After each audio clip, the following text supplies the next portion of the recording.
आज की इस क्लास में सभी भक्तों का स्वागत है। अभी हम कीर्तन से स्टार्ट करेंगे। जय राधा माधव कुंज बिहारी, जय राधा माधव कुंज बिहारी, जय गोपीजन वल्लभ गिरिवर धारी, जय गोपीजन वल्लभ गिरिवर धारी, यशोदानंदन व्रज जनरंजन, यशोदानंदन व्रज जनरंजन, यमुना तीरावनचारी, यमुना तीरावनचारी, जय राधा माधव कुंज बिहारी, जय राधा माधव कुंज बिहारी, हरे कृष्णा कृष्णा कृष्णा हरे हरे, हरे राम राम राम हरे हरे, हरे कृष्णा कृष्णा कृष्णा हरे हरे, हरे राम राम राम हरे हरे, हरे कृष्णा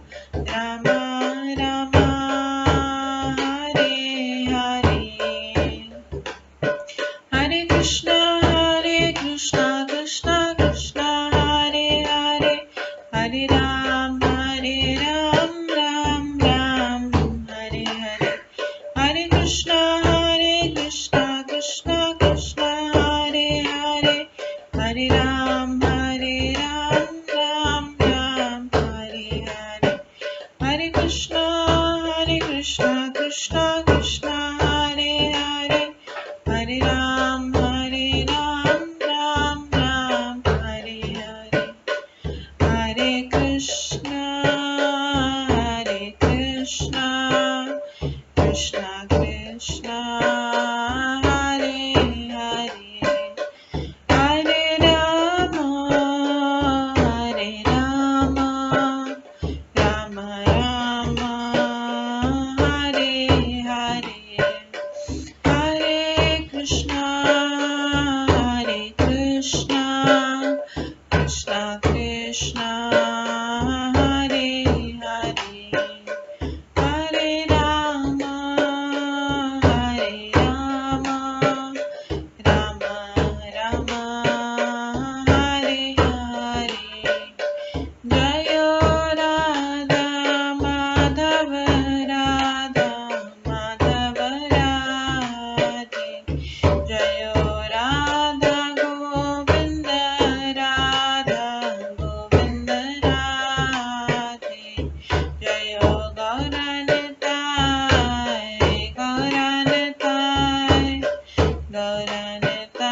जय गौरनताय, जय जय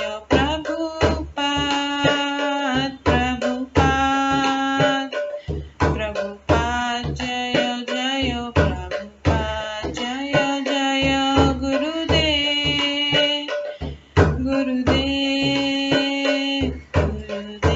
जय जय गुरुदेव, नित्य गौर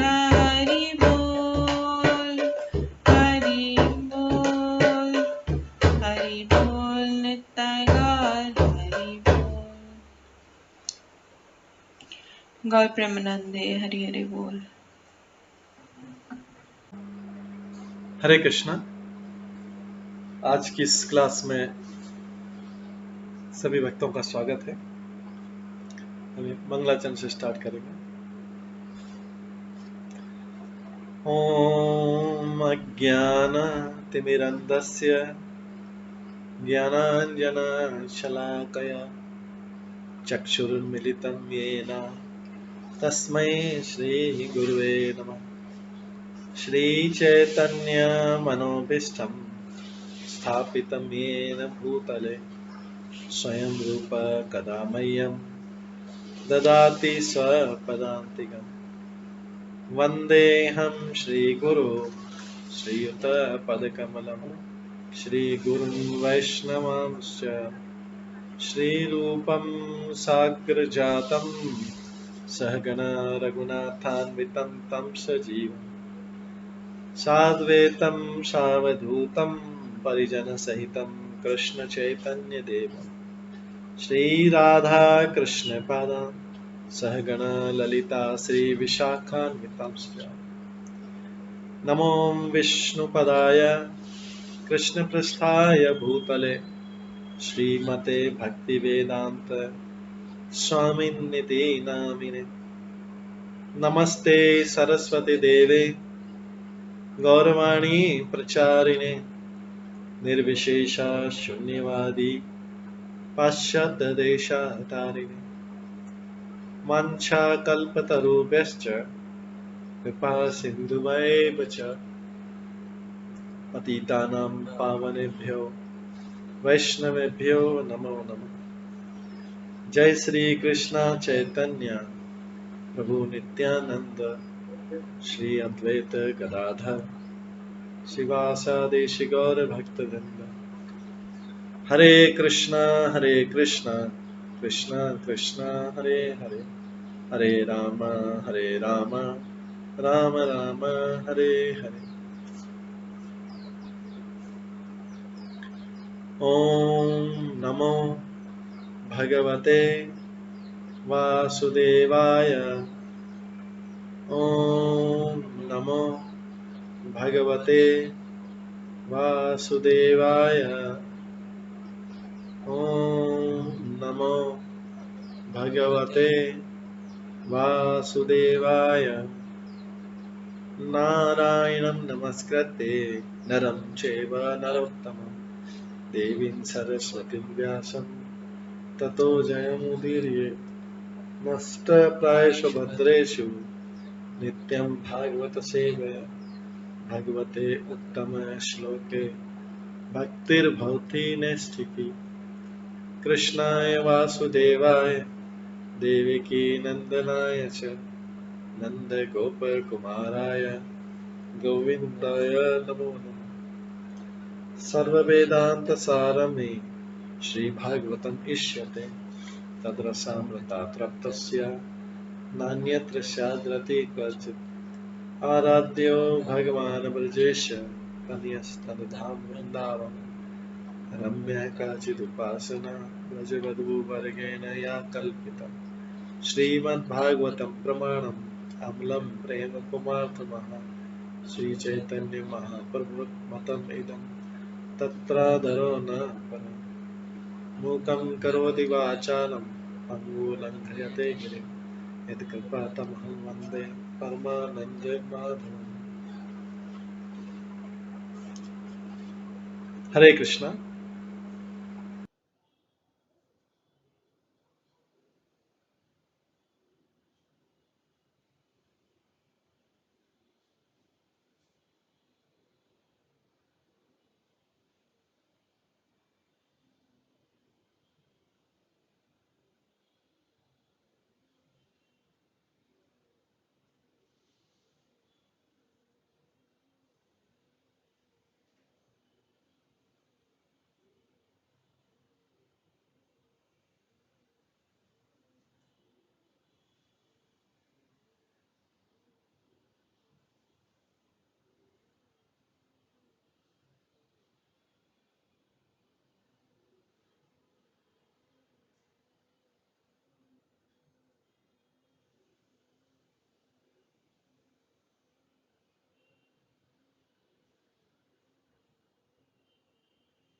हरे कृष्णा।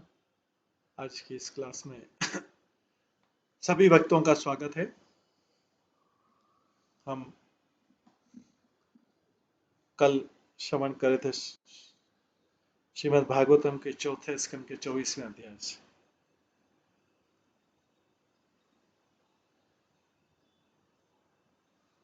जिसमें हमने श्रवण किया था कि किस प्रकार से राजा प्राचीन बारिशत ने शतद्रुति के गर्भ से 10 पुत्र उत्पन्न किए। वे सभी समान रूप से धर्मात्मा थे, प्रचेता नाम से विख्यात हुए। जब इन सभी प्रचेताओं को उनके पिता ने विवाह करके संतान उत्पन्न करने का आदेश दिया तो सबों ने समुद्र में प्रवेश किया और 10,000 वर्षों तपस्या की। इस प्रकार उन्होंने समस्त तपस्या के स्वामी पूर्ण पुरुषोत्तम भगवान की उपासना की।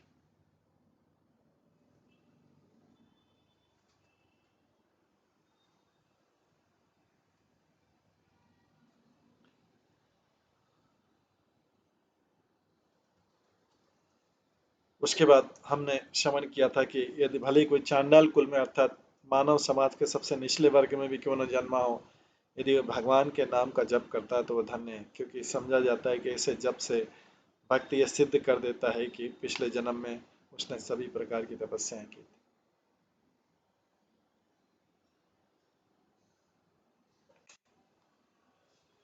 आज हम 15वें श्लोक से श्रवण करेंगे। यदुक्तम पथि दृष्टेन गिरीशेन प्रसीदता तत ध्यानंत जपंत च पूज्यंत च संयता। जब प्राचीन परिषद के सभी पुत्रों ने तपस्या करने के उद्देश्य घर छोड़ दिया तो उन्हें शिवजी मिले, जिन्होंने अत्यंत कृपा करके उन्हें परम सत्य के विषय में उपदेश दिया।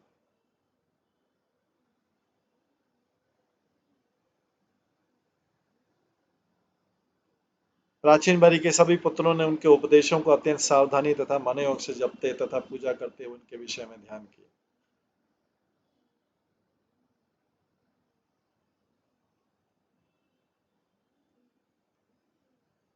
तात्पर्य स्पष्ट है कि तपस्या करने के लिए या किसी भी प्रकार की भक्ति के लिए गुरु द्वारा पथ प्रदर्शक की आवश्यकता पड़ती है।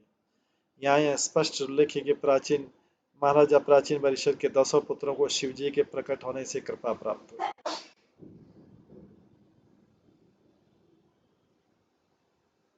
उन्होंने दयावश उन्हें तपस्या करने के विषय में उपदेश दिया। वास्तव में शिवजी उन 10 के गुरु हो गए और बदले में उनके शिष्यों ने उनके उपदेशों को इतनी गंभीरता से ग्रहण किया कि मात्र उन पर ध्यान करने से सिद्ध हो गए।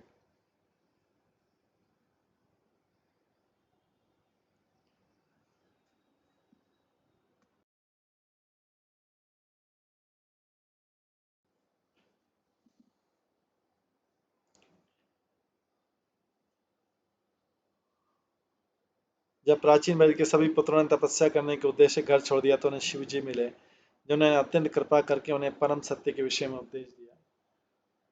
प्राचीन परिषद के सभी पुत्रों ने उनके उपदेशों को अत्यंत सावधानी तथा मनोयोग से जपते हुए तथा पूजा करते उनके विषय में ध्यान। तात्पर्य स्पष्ट है कि तपस्या करने के लिए या किसी भी प्रकार की भक्ति करने के लिए गुरु द्वारा पथ प्रदर्शक की आवश्यकता पड़ती है।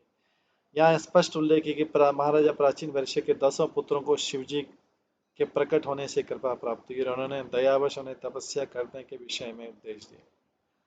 वास्तव में शिवजी उन 10 के गुरु हो गए और बदले में उनके शिष्यों ने उन्हें उनके उपदेशों को इतनी गंभीरता से ग्रहण किया कि मात्र उन पर ध्यान करने से सिद्ध हो।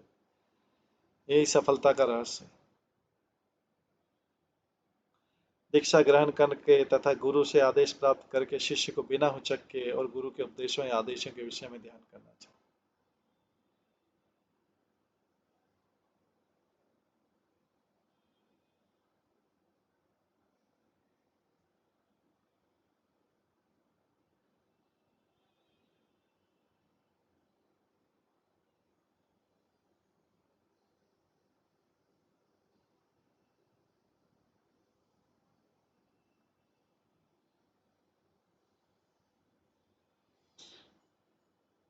और अपने आप को किसी अन्य वस्तु से विचलित नहीं होना। जो श्री विश्वनाथ चक्रवर्ती ठाकुर का भी यही मत है। जिन्होंने भगवद गीता के एक श्लोक व्यवसायिक आत्मा का बुद्धि रे के कुरनंदन की व्याख्या करते हुए इंगित किया कि शिष्य के लिए गुरु का आदेश ही जीवन आधार। शिष्य भगवान के धाम जा रहा है या नहीं इसकी परवाह न करके उसका पहला कर्तव्य गुरु के आदेश का पालन करे। इस प्रकार शिष्य को गुरु के आदेश पर ध्यान धारण करना चाहिए, यही समग्र ध्यान। उसे न केवल उस आदेश के विषय में ध्यान रखना चाहिए, अभी तो उन साधनों की खोज भी करनी चाहिए जिनसे वो ठीक से उपासना कर सके और उसे पूरी कर सके। विदुरवाच प्रचेतसां गिरित्रेण यथा आसीत् पथि संगम यत उताह हरप्रीत तत न ब्रह्मण वदात्। विदुर ने मैत्रेय से पूछा, है ब्राह्मण प्रचेतागण रास्ते में शिवजी से क्यों मिले? प्रचेतागण रास्ते में शिवजी से क्यों मिले? कृपया मुझे बताएं कि उनसे किस प्रकार भेंट हुई, भगवान शिव उनसे किस प्रकार इतने प्रसन्न हुए और उन्होंने क्या उपदेश दिया। निसंदेह ऐसी बात महत्वपूर्ण है, मैं चाहता हूं कि आप कृपा करके मुझसे उनका वर्णन करें।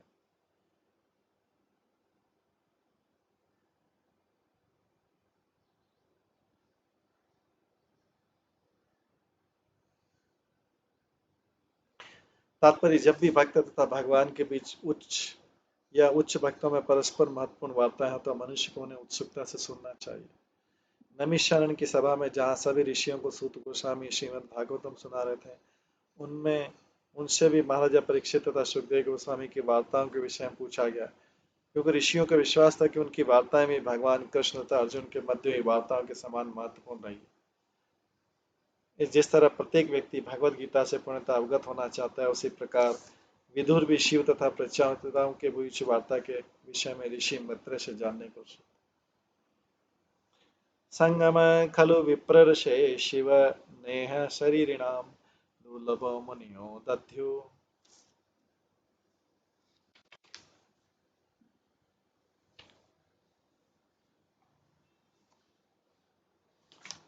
असंगात यम अभिप्सितम।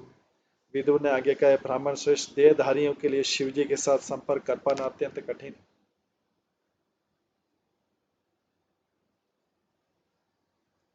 देहधारियों के लिए शिवजी के साथ संपर्क कर पाना अत्यंत कठिन है। बड़े बड़े ऋषि भी जिन्हें भौतिक आसक्ति से कोई लेन देन नहीं होता, उनका समागम पाने के लिए ही ध्यान में लीन रहने के बावजूद भी उनका संसर्ग प्राप्त नहीं कर पाते। तात्पर्य, चूंकि बिना विशेष कारण के शिवजी अवतरित नहीं होते हैं, विदुर कहते हैं कि ब्राह्मण श्रेष्ठ शिव देहधारियों के लिए शिवजी के साथ साक्षात संपर्क कर पाना अत्यंत कठिन है। बड़े बड़े ऋषि भी जिन्हें भौतिक आसक्ति से कोई लेन देन नहीं होता, उनका समागम पाने के लिए ये ध्यान में लीन रहने के बावजूद भी उनका संसर्ग प्राप्त नहीं करता।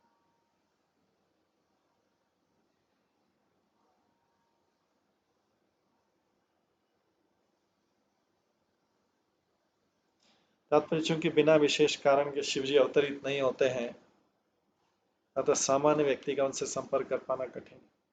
किंतु जब भगवान का आदेश होता है तो उन्हें किसी विशेष अवसर पर अवतार लेना होता है। इस प्रसंग में पद्म पुराण में कहा गया, कलयुग में मायावाद का दर्शन का उपदेश देने के लिए शिवजी ब्राह्मण के रूप में प्रकट हुए थे। ये दर्शन बौद्ध दर्शन के अतिरिक्त और कुछ नहीं है। पद्म पुराण का कथन है, मायावादम सच्छन्नासम पच्छमन बौद्धमुच्यते मयेव विहितम देवो कलो ब्राह्मण मूर्तिना। शिव जी ने पार्वती से पहले ही बता दिया था कि वे बौद्ध दर्शन के मूलन हेतु सन्यासी के ब्राह्मण के वेश में मायावाद का दर्शन विस्तार करें। यह सन्यासी और कोई नहीं बल्कि श्रीपाद शंकराचार्य थे। बौद्ध दर्शन के प्रभाव पर विजय पाने तथा वेदांत दर्शन का प्रसार करने के लिए श्रीपाद शंकराचार्य को बौद्ध दर्शन के साथ कुछ समझौता करना पड़ा और उस समय की आवश्यकता के अनुसार उन्हें केवल अद्वैतवाद का उपदेश दिया, अन्यथा उन्हें मायावाद का दर्शन का उपदेश देने की कोई आवश्यकता नहीं थी। उस समय मायावाद दर्शन या बौद्ध दर्शन के उपदेश की कोई आवश्यकता नहीं है। भगवान चैतन्य ने इन दोनों का बहिष्कार किया। कृष्ण भावना मत आंदोलन भगवान चैतन्य के दर्शनों का प्रसार और दोनों प्रकार के मायावादी दर्शनों का बहिष्कार कर रहा है। एक ओर से बौद्ध दर्शन तथा शंकर दर्शन सांसारिक स्तर पर मायावाद के विभिन्न रूप हैं, उनमें से किसी का भी आध्यात्मिक महत्व नहीं है। आध्यात्मिक महत्व तो भगवद गीता के दर्शन को स्वीकार करने के पश्चात है, जो भगवान की शरण ग्रहण करने में फलीभूत होता है। सामान्य तो लोग किसी लाभ के लिए शिव जी की पूजा करते हैं और उनका साक्षात दर्शन किए बिना भी उनकी उपासना करके बड़े बड़े भौतिक लाभ प्राप्त करते हैं। आत्माराम अपि यतु अस्य लोक कल्प से राध से शक्तिया युक्त विचरति घोरिया भगवान भव। शिव जी जो कि अत्यंत शक्तिशाली देवता है और वे आत्मा नाम है।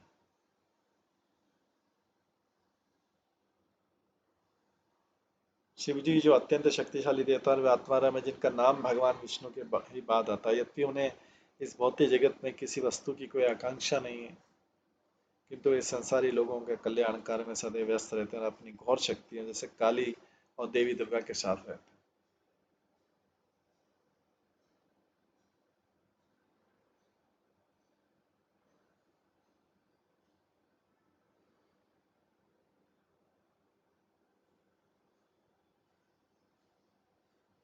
तात्पर्य शिव जी भगवान के सबसे बड़े भक्त माने जाते हैं।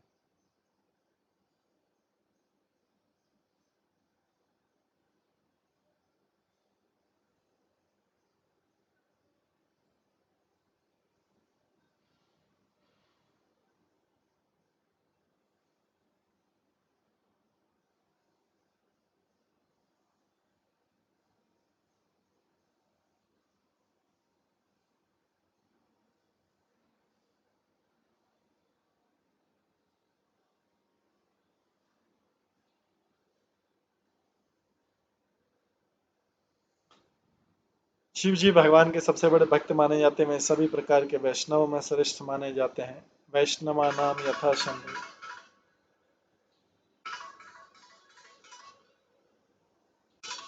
फलतः शिव जी का एक वैष्णव संप्रदाय जिसे रुद्र संप्रदाय कहते हैं। जिस प्रकार ब्रह्मा जी से ब्रह्म संप्रदाय चलता है, उसी प्रकार शिव जी से रुद्र संप्रदाय। जिस प्रकार ब्रह्मा जी से ब्रह्म संप्रदाय चलता है,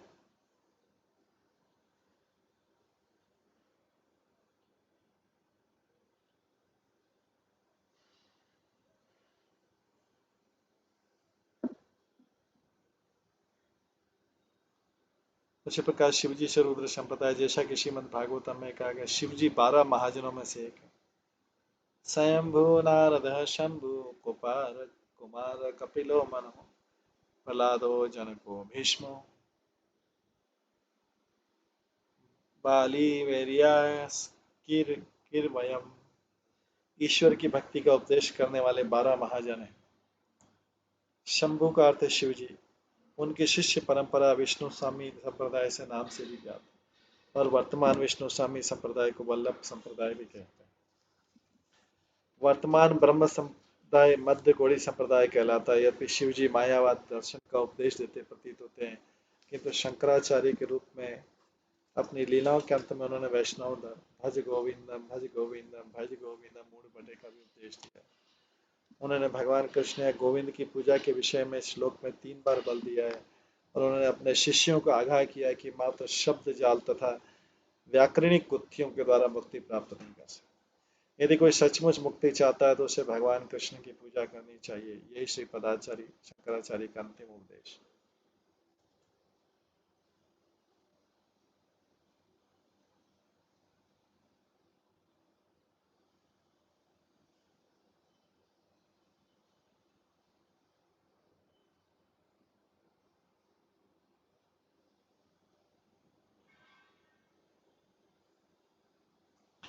यहाँ पर उल्लेख है कि शिव जी सदैव अपनी भौतिक शक्ति के साथ रहते हैं। शक्ति आग होरिया भौतिक शक्ति देवी दुर्गा या देवी काली सदैव उनके वश में रहती है।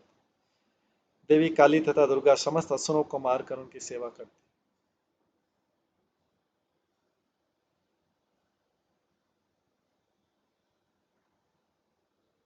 कभी कभी देवी काली इतनी क्रुद्ध उठती हैं कि बिना विचारे सारे असुरों का वध कर देती है।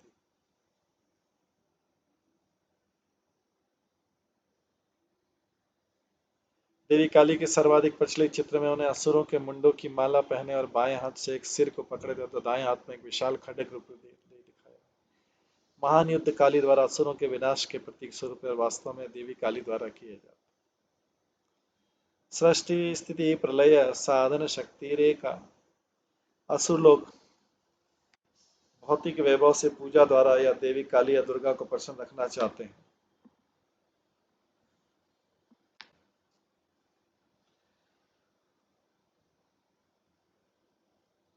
असुर लोग भौतिक वैभव से पूजा द्वारा देवी काली या दुर्गा को प्रसन्न रखना चाहते हैं, किंतु जब असुर अत्यधिक असहनीय उठते हैं तो देवी काली उनका बड़े पैमाने पर वध करने में भी हिचकती नहीं। असुरगण शिव जी की शक्ति के रहस्य को नहीं जानते, वे भौतिक लाभ के लिए देवी काली या दुर्गा या शिव जी की पूजा करते हैं। अपने आसुरी आचरण के कारण वे भगवान की शरण में नहीं जाते, जैसा कि भगवद गीता में संकेत मिला। न माम दुष्कृतिनो मूढ़ा प्रपद्यन्ते नराधमा माया अपहत ज्ञान आसुरम भावमाश्रिता। शिव जी का कार्य अत्यंत कठिन है, क्योंकि उन्हें देवी काली या दुर्गा की शक्ति काम में लानी पड़ती। एक अन्य प्रचलित चित्र में देवी काली को कभी कभी शिव जी के शरीर पर खड़ा दिखलाया जाता है, जो बताता है कि कभी कभी काली द्वारा असुरों का वध बंद करवाने के लिए शिव जी को पृथ्वी पर दंडवत लेना पड़ता है। क्योंकि शिव जी महान भौतिक शक्ति को अपने वश में रखते हैं, अतः शिव के इस उपासक इस संसार में प्रचुर ऐश्वर्य युक्त पद प्राप्त करते हैं। शिव जी के आदेश से शिव भक्त सभी भौतिक सुविधाएं प्राप्त करते हैं। इसके विपरीत विष्णु के उपासक वैष्णव भौतिक शक्ति में शनै शनै निर्धन होते जाते हैं, क्योंकि भगवान विष्णु अपने भक्तों को सांसारिक ऐश्वर्य के बंधन में पड़ देना नहीं चाहते। वे तो अपने भक्तों को अंतःकरण से बुद्धि प्रदान करते हैं, जैसा कि भगवद गीता में कहा गया है, तेषां सतत युक्तानां भजतां प्रीतिपूर्वकं ददामि बुद्धि योगम तम येन मामुपयन्ति ते। जो निरंतर मेरी भक्ति में रत रहते हैं और प्रेम पूर्वक मेरी पूजा करते हैं, उन्हें मैं बुद्धि प्रदान करता हूँ, जिससे मेरे पास आ सके। इस प्रकार भगवान विष्णु अपने भक्त को बुद्धि प्रदान करते हैं, जिससे वह भगवान के धाम को वापस जा सके। क्योंकि भक्त को किसी प्रकार के भौतिक वैभव से कोई सरोकार नहीं रहता, तो वो देवी काली या दुर्गा के अधीन नहीं रहता। शिव जी इस संसार में तमोगुण के भी अधीक्षक हैं। उनकी शक्ति देवी दुर्गा समस्त जीवों को अविद्या के अंधकार में रखती हुई बताई जाती है। या देवी सर्वभूतेषु निद्रा रूप संस्थिता। ब्रह्मा तथा शिव दोनों ही भगवान विष्णु के अवतार,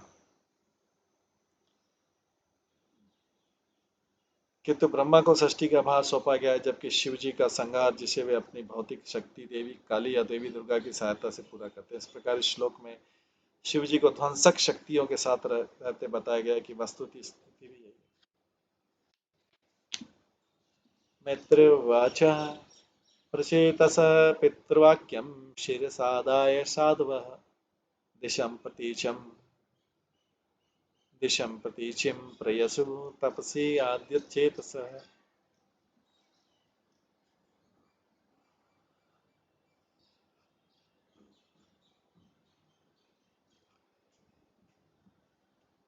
तब इस श्लोक में साधव पवित्र है, सदाचारी शब्द आज की परिस्थिति में अत्यंत महत्वपूर्ण है।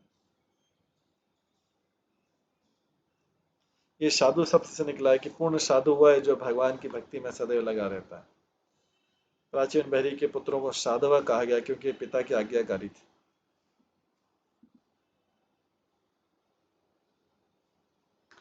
पिता राजा तथा गुरु को भगवान का प्रतिनिधि माना जाता है। पिता राजा तथा गुरु को भगवान का प्रतिनिधि माना जाता है।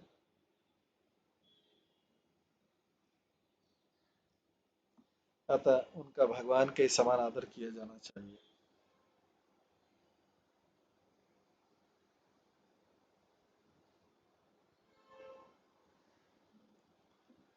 पिता राजा गुरु तथा राजा का धर्म है कि वे अपने अधीनस्थों को इस प्रकार नियंत्रित करें कि अंततः वे भगवान के शुद्ध भक्त बन सके। वह तो बड़ों का कर्तव्य और अधीनस्थों का कर्तव्य है कि वे आदेशों का सही तथा अनुशासित ढंग से पालन करें। शिरसा, अपने मस्तक पर, यह शब्द भी महत्वपूर्ण है, क्योंकि प्रचेताओं ने पिता के आदेश को मस्तक पर धारण कर लिया, जिसका अर्थ है उन्होंने उसे पूरी तरह स्वीकार कर लिया।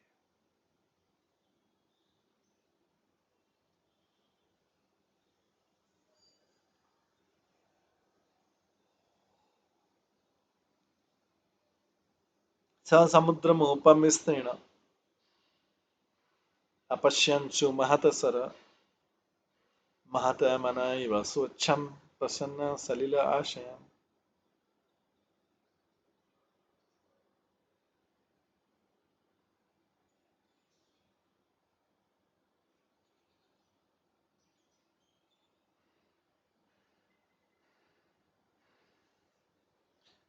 चलते चलते पृथ्वी साहब ने एक विशाल जलाशय देखा जो समुद्र के समान ही विशाल दिखता था। इसका जल इतना शांत था मानो किसी महापुरुष का मन हो, और इसके जलचर इतने बड़े जलाशय की संरक्षण में होकर अत्यंत शांत तथा प्रसन्न प्रतीत हो रहे।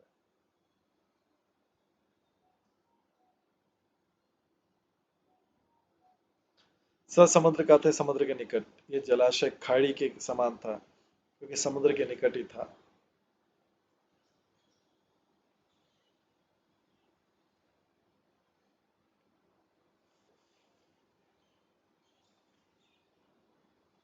उपशब्द जिसका अर्थ है न्यूनाधिक कई प्रकार से प्रयुक्त होता था। उपपत्ति से कुछ कुछ कुछ पति अथवा पति के समान प्रेमी सूचित होता है। उप का अर्थ है बड़ा, बड़ा, छोटा या पास भी होता है। इन सब बातों को देखते हुए प्रचेताओं ने जो जलाशय देखा वो वास्तव में एक बड़ी खाड़ी या झील, किंतु ये जलाशय समुद्र की तरह उद्दाम लहरों से युक्त न होकर अत्यंत शांत था। इसका जल इतना निर्मल था मानो किसी महापुरुष का मन हो।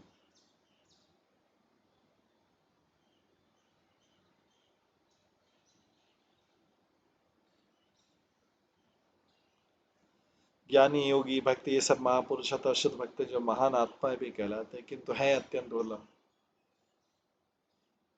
योगियों तथा ज्ञानियों में अनेक महापुरुष मिलते हैं किंतु ऐसा महापुरुष जो भगवान का शुद्ध भक्त हो और भगवान के प्रति पूर्णतः समर्पित हो विरला ही होता है।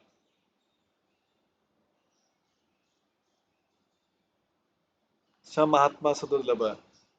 भक्त का मन सदैव शांत एवं निष्काम होता है क्योंकि वह सदैव अन्य अभिलाषिता शून्य होता है। अतः श्री कृष्ण के अतिरिक्त और किसी की दास मित्र पिता माता या प्रेमी के रूप में सेवा नहीं करना चाहते।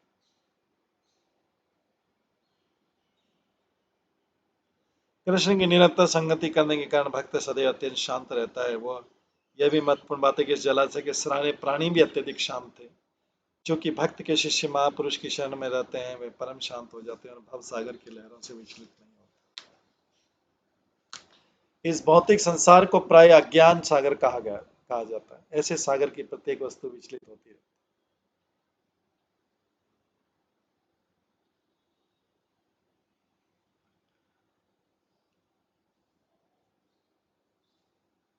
भक्त का मन भी समुद्र या जलाशय के समान है किंतु उसमें उद्वेलन नहीं होता है। जैसा कि भगवत गीता में कहा गया, व्यवसायिक आत्मिक बुजुर्ग एक एक नंदन, जो भगवान की सेवा में दृढ़ है वे किसी तरह विचलित नहीं होते। भगवत गीता में कहा गया है, यस्मिन स्थितो न दुखेन गुरुणापि विचाल्यते।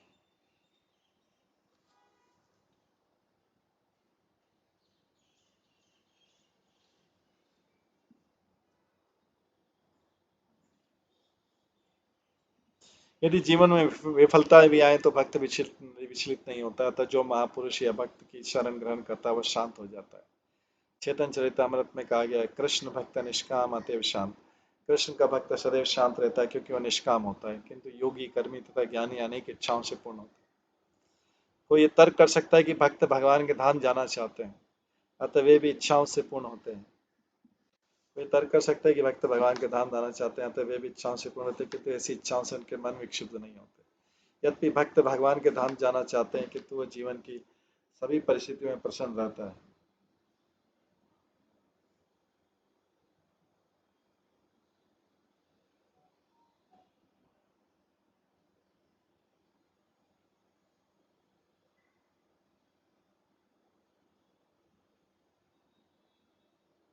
फलतः श्लोक में महान शब्द या आभास देने के लिए प्रयुक्त है कि जलाशय का पानी उतना ही शांत था जितना कि भक्त का मन। नील रक्तोत्पलम्भ नील रक्तोत्पलम्भज कहारेन्दिवराकरम हंस सारश्चक्राः कारंडव निकूजितम। उस विशाल सरोवर में विभिन्न प्रकार के कमल पुष्प थे। कुछ नीले थे, कुछ लाल, कुछ रात्रि में खिलने वाले तो कुछ दिन में, और इंद्रिय जैसे कुछ कमल शाम को खिलने वाले थे। उन सब फूलों से सारा सरोवर पुष्पों के खान सा प्रतीत हो रहा था। फलस्वरूप सरोवर के तटों पर हंस, सारस, चक्रवाक, कारंडव तथा अन्य सुंदर जल पक्षी खड़े थे।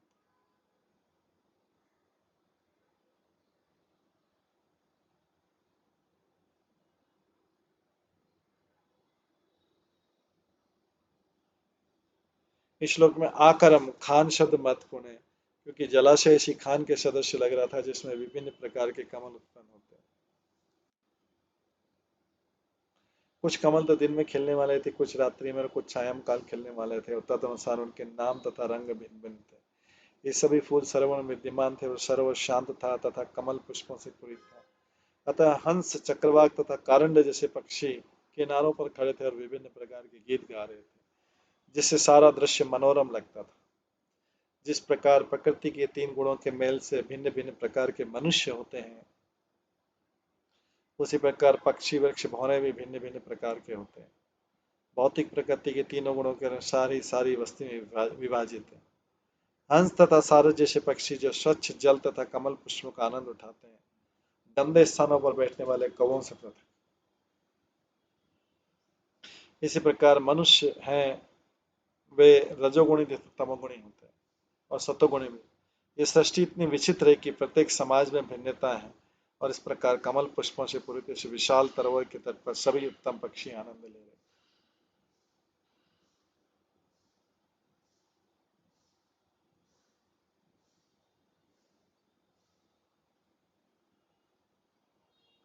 मत्त भ्रमण सौस्वर्य अष्ट रोमलतांगप्रियम पद्मे कोश रज दिक्षु विक्षिपत पवन उत्सवम। उस सरोवर के चारों ओर तरह तरह के वृक्ष तथा लताएं थी, और उन पर मत वाले भौरे गूंज रहे थे। भौरों की मधुर गूंज से वृक्ष अत्यंत उल्लसित लग रहे थे और कमल पुष्पों का केसर वायु में बिखर रहा था। इन सबसे ऐसा वातावरण उत्पन्न हो रहा था मानो कोई उत्सव हो रहा। तात्पर्य, वृक्ष तथा लताएं भी विविध प्रकार के जीव हैं। जब भौरे इन वृक्षों तथा लताओं से मधु संचय करने के लिए आते हैं, तो ये वृक्ष अत्यंत प्रसन्न होते हैं। वायु भी ऐसे अवसर का लाभ उठाकर कमल पुष्प के केसर को बिखेर देती है। इस पर हंसों का कलरव तथा शांत जल। प्रचेतागण ऐसे वातावरण को एक अनवरत उत्सव मान बैठे हैं। इस वर्णन से प्रतीत होता है कि प्रचेतागण शिवलोक तक पहुंच गए, जो हिमालय पर्वत में स्थित माना जाता है।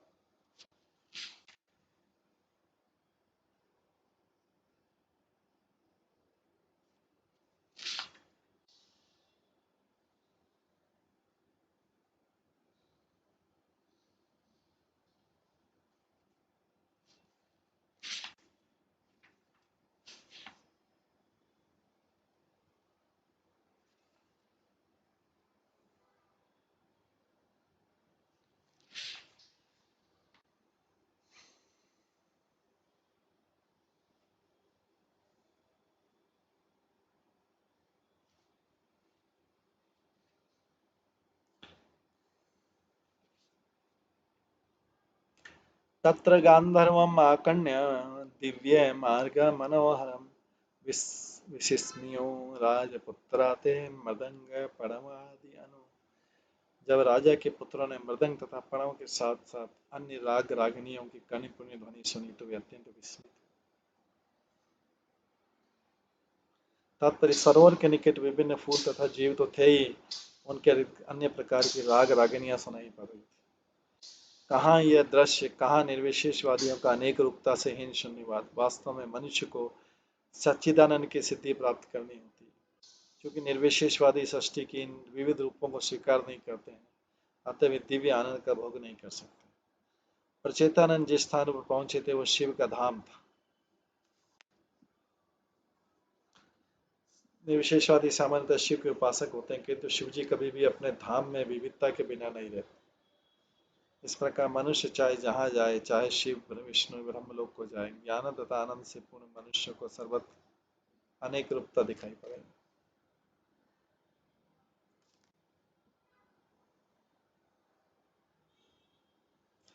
तर्हि सरसः तस्मात् निष्क्रामन्तं सानुगमा उपगीयमानम् अमरप्रमं विविध अनुगेः तप्त हेमनिकायाभं क्षितिकण्ठं त्रिलोचनं प्रसादसु मुखं वीक्ष्य प्रणेमु जात कौतुका।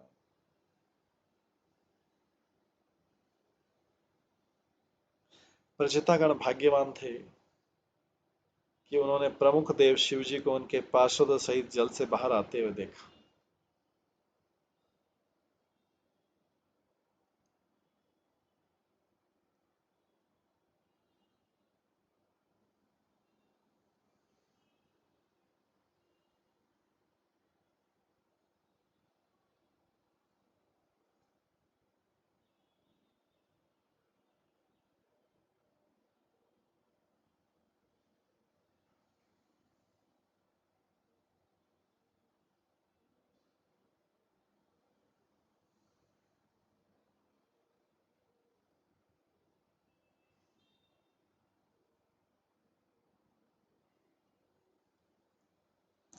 प्रचितागण भाग्यवान थे कि उन्होंने प्रमुख देव शिव जी को उनके पार्षद सहित जल से बाहर आते देखा।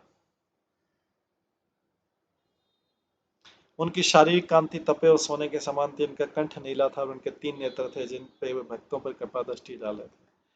उनके साथ अनेक गंधर्व नायक थे जो उनका गुणगान कर रहे थे। जो ही प्रचिताओं ने शिव जी को देखा, उन्हें तुरंत ही कुतूहलवश उन्हें नमस्कार किया, उनके चरणों पर गिर पड़ा।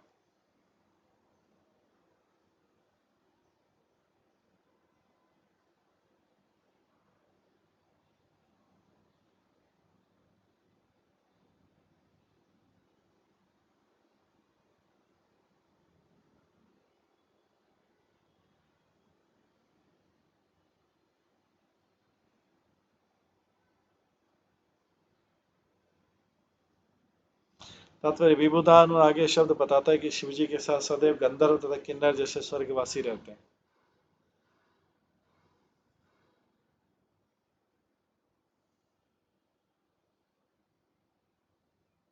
ये सब संगीत में अत्यंत पटु होते हैं और निरंतर शिव जी की पूजा करते रहते हैं। चित्रों में शिव जी को सदैव श्वेत रंग का दिखाया गया है, किंतु यहाँ पर उनका शरीर का रंग श्वेत न होकर गलाए गए सोने या चमकीले पीले रंग का था। अत्यंत दयालु होने के कारण शिव जी आशुतोष कहलाते हैं। देवता में से शिव जी को निम्न वर्ग के लोग भी प्रसन्न करते हैं। न केवल उन्हें बेलपत्र चढ़ाने तथा नमस्कार करने की आवश्यकता है। इस प्रकार उनका नाम आशुतोष है, जिसका अर्थ है तुरंत प्रसन्न होने वाला।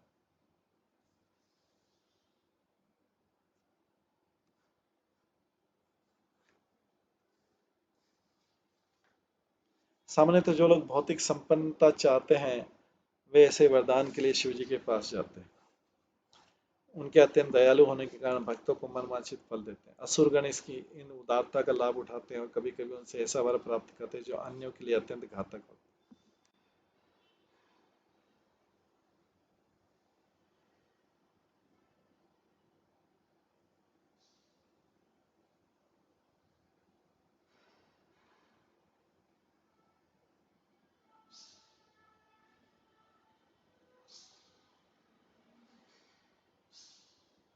उदाहरण वृत्रासुर ने शिव जी से ऐसा वर प्राप्त किया था जिससे वो किसी का सिर छू देता था और उसका अंत हो जाता था।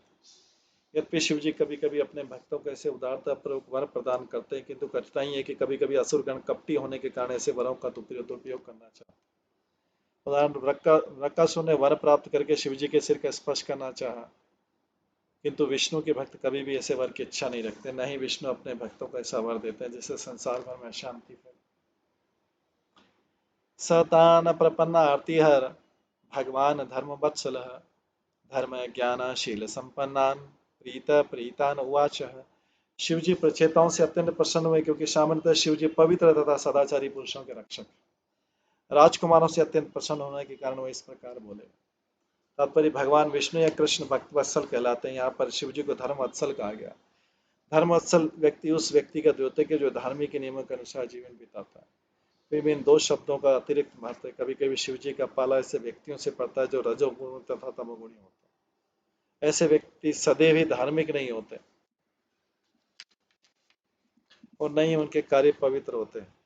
चूंकि भौतिक लाभ से वशीभूत होकर शिव जी की उपासना करते हैं, अतः कभी कभी वे धार्मिक नियमों का पालन करते हैं। जब शिव जी देखते हैं उनके भक्त धर्मानुसार चलते हैं तो वे उन्हें आशीर्वाद दे देते हैं।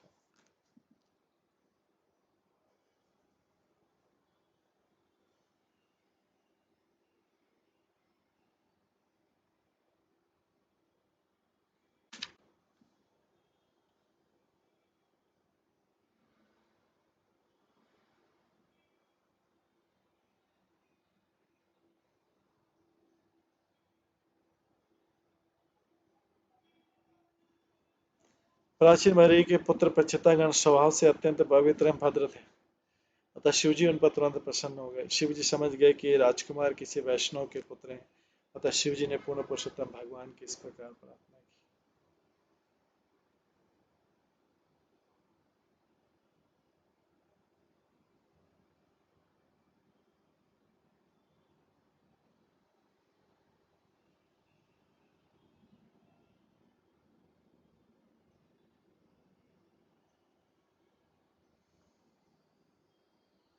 श्री रुद्र वाचा, इसको रुद्र गीत भी कहते हैं। यूयं वेदी शरः पुत्रा विदितं वंशीकीर्षितम् अनुग्रहाय भद्रं व एवं मे दर्शनम कृतम। शिव जी ने कहा, तुम सभी प्राचीन महर्षि के पुत्र हो, तुम्हारा कल्याण हो। मैं जानता हूँ कि तुम क्या करने जा रहे हो, अतः मैंने तुम पर कृपा करने के लिए अपना दर्शन दिया। इन शब्दों से शिव इंगित करते हैं कि जो कुछ राजकुमार करने वाले हैं वो उन्हें पहले से ज्ञात है। शिव जी को वास्तव में वे कठिन तपस्या द्वारा भगवान विष्णु की आराधना करने जा रहे हैं। ये जानकर शिव जी तुरंत ही अत्यधिक प्रसन्न हुए, जैसा कि अगले श्लोक से विदित होगा। इससे सूचित होता है कि जो व्यक्ति भगवान का भक्त नहीं है किंतु उनकी सेवा करना चाहता है, उसे शिव जैसे प्रधान देवताओं का आशीर्वाद प्राप्त हो। अतः भगवत भक्त को अलग से देवताओं को प्रसन्न नहीं करना पड़ता, मात्र परमेश्वर की आराधना द्वारा वह सबों को प्रसन्न कर सकता। उसे देवताओं से भी किसी भौतिक आशीर्वाद की याचना नहीं करनी पड़ती,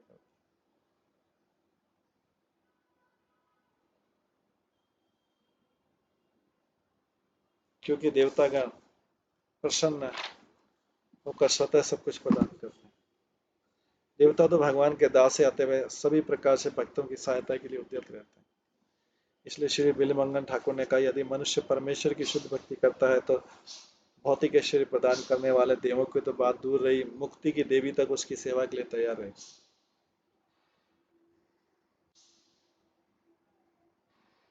दरअसल सभी देवता भक्त की सेवा करने का अवसर पाने की प्रतीक्षा करते रहे। अतः कृष्ण के भक्त को किसी भी ऐश्वर्य या मुक्ति के लिए प्रयास करने की आवश्यकता नहीं रहती। वो भक्ति के दिव्य पद पर रहकर धर्म, अर्थ, काम तथा मोक्ष के सारे लाभ प्राप्त करते।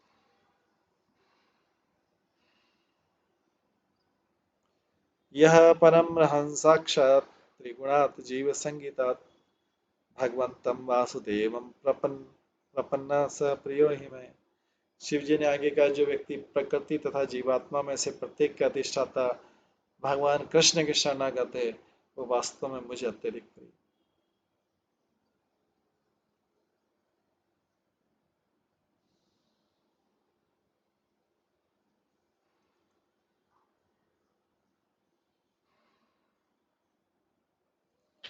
शिव जी ने कहा, जो व्यक्ति प्रकृति तथा जीवात्मा में से प्रत्येक के अधिष्ठाता भगवान कृष्ण के शरणागत है, वो वास्तव में मुझे अत्यधिक प्रिय है। शिव जी बोल रहे हैं, शिव जी कारण बताते हैं कि राजकुमारों के समक्ष साक्षात वे क्यों आए। कारण है कि सभी राजकुमार भगवान कृष्ण के भक्त थे। जैसा कि भगवत गीता में कहा गया, बहुनाम जन्म नाम अंते ज्ञान माम पद्यते वासुदेव सर्वमिति समात्मा सर्वदुर्लभ। अनेक जन्म जन्मांतर में जो ज्ञानी होता है वो मुझे सब कारणों का कारण जानकर मेरी शरण ग्रहण करता है, ऐसा महापुरुष दुर्लभ है। सामान्यतः पुरुषों को शिव जी विरले ही दर्शन देते हैं, इसी प्रकार वासुदेव कृष्ण की शरण में जाने वाले व्यक्ति भी विरले ही होते हैं, क्योंकि पूर्णतः भगवान की शरण माया में लोग दुर्लभ हैं, सम आत्मा से दुर्लभ है। पहले तो शिव जी विशेष रूप से प्रचेताओं को देखने आए थे, क्योंकि वे सब भगवान वासुदेव की पूर्णतः शरणागत थे। वासुदेव का उल्लेख भागवत के प्रारंभिक मंत्र में हुआ है, ओम नमो भगवते वासुदेव।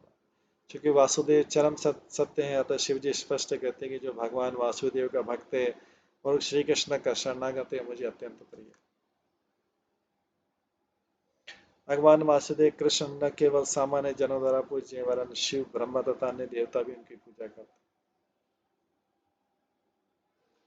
यह ब्रह्मा वरुणेन्द्र रुद्रम मरुतः स्तुन्वन्ति दिव्ये स्तवे।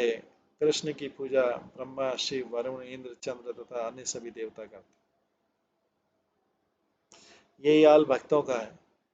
जो भी कृष्ण भक्ति करता है और जो ये खोजने तथा समझने का प्रयास करता है कि कृष्ण चेतना है, क्या वह तुरंत उनका प्रिय बन जाता है? कृष्ण चेतना है क्या, वो तुरंत उनका प्रिय बन जाता है।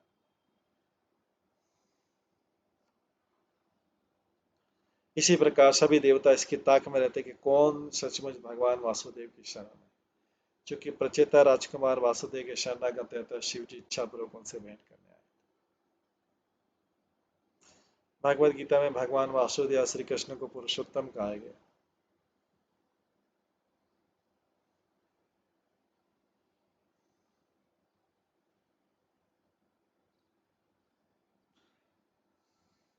वास्तव में वे भोक्ता पुरुष तथा परम उत्तम दोनों हैं। वे हर वस्तु, प्रकृति तथा पुरुष के भोक्ता हैं।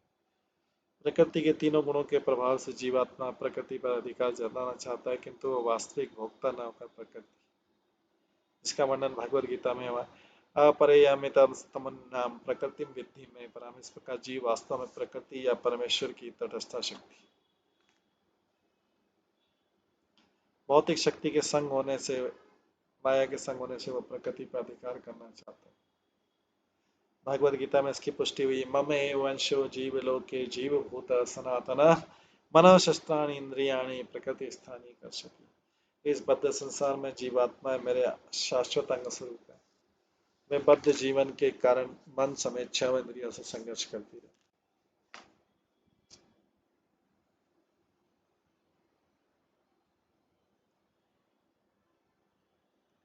प्रकृति पर अधिकार करने की चेष्टा में जीवात्मा अपने अस्तित्व के लिए कठिन संघर्ष करता है। दरअसल सुख उपभोग के लिए वो इतना कठिन श्रम करता है कि भौतिक साधनों का ठीक से उपभोग भी नहीं कर पाता। अतः वो कभी कभी जीव या प्रकृति कहलाता है, क्योंकि वो तटस्थ शक्ति में स्थित होता है। जब जीवात्मा प्रकृति के तीनों गुणों से आच्छादित होता है तो जीव संगीता कहलाता है। जीवात्मा दो प्रकार की होती है, क्षर तथा अक्षर। क्षर वे हैं जो च्युत होकर बद्ध हो गए और अक्षर वे हैं जो बद्ध नहीं। अधिकांश जीवात्मा आध्यात्मिक जगत में रहती है और अक्षर कहलाती है। वे ब्रह्म पद पर होती हैं। वे तीनों गुणों से बद्ध जीवात्माओं से भिन्न हैं।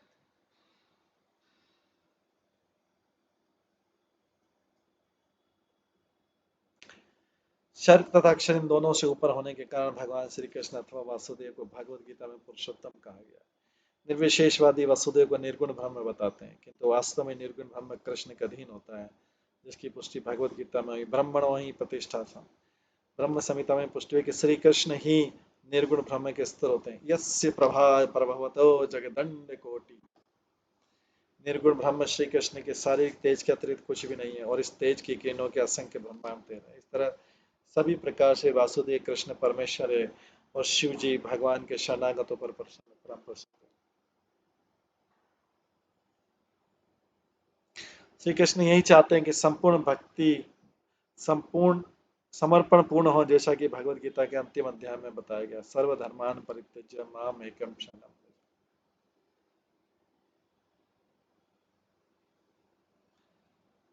साक्षात शब्द महत्वपूर्ण है। तथाकथित भक्त तो अनेक हैं, किंतु वास्तव में वे केवल कर्मी तथा ज्ञानी होते हैं, क्योंकि वे प्रत्यक्ष रूप से भगवान श्री कृष्ण के भक्त नहीं होते।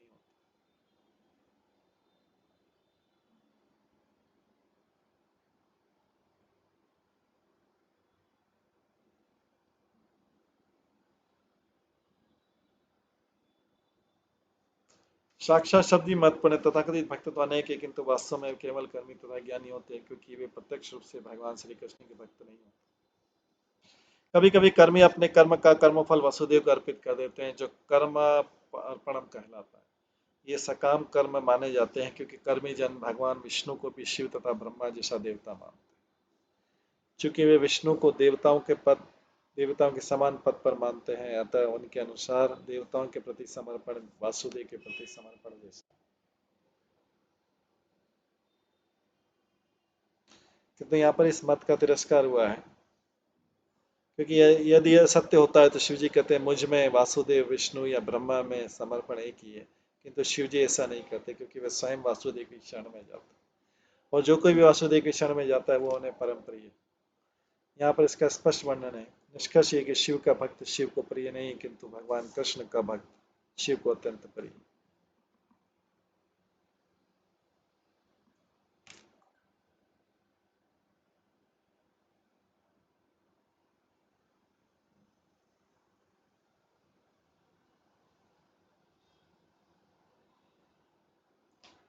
स्वधर्मनिष्ठा शतजन्मभिः पुमान् विरिञ्जतामेति ततः परं हि माम्। अव्याकृतं भागवतोऽथ वैष्णवं पदं यथाहं विबुधा कलात्ते। जो व्यक्ति अपने वर्णाश्रम धर्म को समुचित रीति से 100 जन्मों तक निभाता है, वो ब्रह्मा के पद को प्राप्त करने योग्य होता है, और इससे अधिक योग्य होने पर वो शिव जी के पास पहुंच जाता है। किंतु जो व्यक्ति अनन्य भक्ति वश सीधे भगवान कृष्ण या विष्णु की शरण में जाता है, वो तुरंत वैकुंठ लोक में पहुंच जाता है। शिव जी तथा अन्य देवता इस संसार के संहार के बाद इन लोकों को प्राप्त करते हैं। तात्पर्य श्लोक में विकास प्रक्रम की चरम परिणति संबंधी विचार प्रस्तुत हुआ है, जैसा कि वैष्णव कवि जयदेव गोस्वामी ने कहा है, प्रलय पयोधि जले तत्वान शिवेदम। आइए हम विकास प्रक्रम की खोज को प्रलय से प्रारंभ करें। जिस समय सारा ब्रह्मांड जल से पूरित था, उस समय अनेक मछलियां तथा अन्य जलचर थे। इनसे ही लताओं तथा वृक्षों का विकास हुआ, फिर इनसे कीड़े मकोड़े तथा सरीसृपों का विकास हुआ, इनसे पशु तथा मनुष्य और अंत में सभ्य मानव का विकास हुआ। अब सभ्य मानव से चौराहे पर है, जहाँ से वह आध्यात्मिक जीवन में आगे विकास कर सकता है। यहाँ तो एक आ गया कि अब जीव को नया जीवन का सभ्य रूप प्राप्त होता है, जो तो स्वधर्म अपने कर्म तथा गुणों के अनुसार उसमें सामाजिक श्रेणियां होनी चाहिए, स्वधर्मनिष्ठ। भगवद गीता में इसका संकेत है, चातुर्वर्ण्य मया सृष्टम गुण कर्म विभाग। प्रकृति के तीनों गुणों तथा उनके कार्य के अनुसार मैंने मानव समाज के चारों वर्णों की सृष्टि की।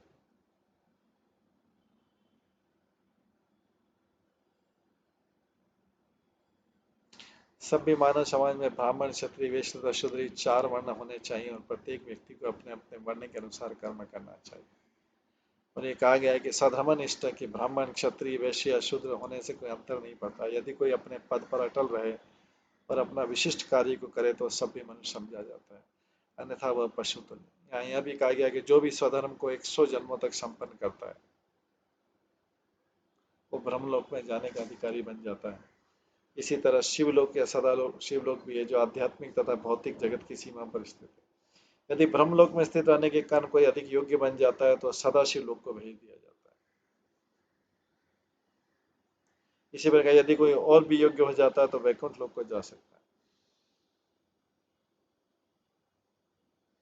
प्रत्येक व्यक्ति के यहाँ तक कि देवताओं का भी लक्ष्य वैकुंठ लोक प्राप्त करना है।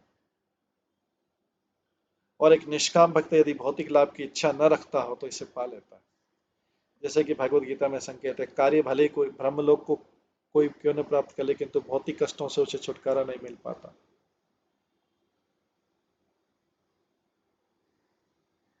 इसी प्रकार शिवलोक तक पहुंचकर भी मनुष्य सुरक्षित नहीं रहता, क्योंकि शिवलोक तटस्थ है। किंतु यदि कोई वैकुंठ लोक को प्राप्त कर लेता तो उसे जीवन की परम सिद्धि प्राप्त हो जाती है और उसका विकास प्रक्रम समाप्त हो जाता है। माम उपेत्य तो कौन्तेय पुनर्जन्म न विद्यते। दूसरे शब्दों में यहाँ इसकी पुष्टि की कि मानव समाज में जिस व्यक्ति ने चेतना विकसित कर ली है उसे कृष्ण भक्ति करनी चाहिए, जिससे वो शरीर को त्यागने के बाद तुरंत वैकुंठ लोक या कृष्ण लोक को जा सके। त्यक्ता देहम पुनर्जन्म नेति मामिति सुअर्जुन। जो भक्त कृष्ण भक्ति करता है और जो ब्रह्मलोक या शिवलोक जैसे किसी भी लोक से आकर्षण नहीं होता वो कृष्ण लोक को भेज दिया जाता है। मामेति, यही जीवन की तथा विकास प्रक्रम की चरण पड़ी। इस प्रकार से शिव जी जो है भगवान के भक्त परिचेताओं को जो भगवान की भक्ति करना चाह रहे हैं उनको उपदेश दे रहे हैं। बस हम इसको यहीं पे विराम देते हैं और उसके बाद का प्रसंग जो है हम कल की क्लास में श्रवण करेंगे। आज की क्लास यहीं समाप्त करते हैं। सभी भक्तों का बहुत बहुत धन्यवाद। सभी भक्तों के लिए एक बार हरे कृष्ण महामंत्र का जप करते हैं। हरे कृष्णा कृष्णा कृष्णा हरे हरे, हरे राम राम राम हरे हरे। श्रीमद् भागवतम महापुराण की जय। श्रील प्रभुपाद की जय। सभी भक्त गणों की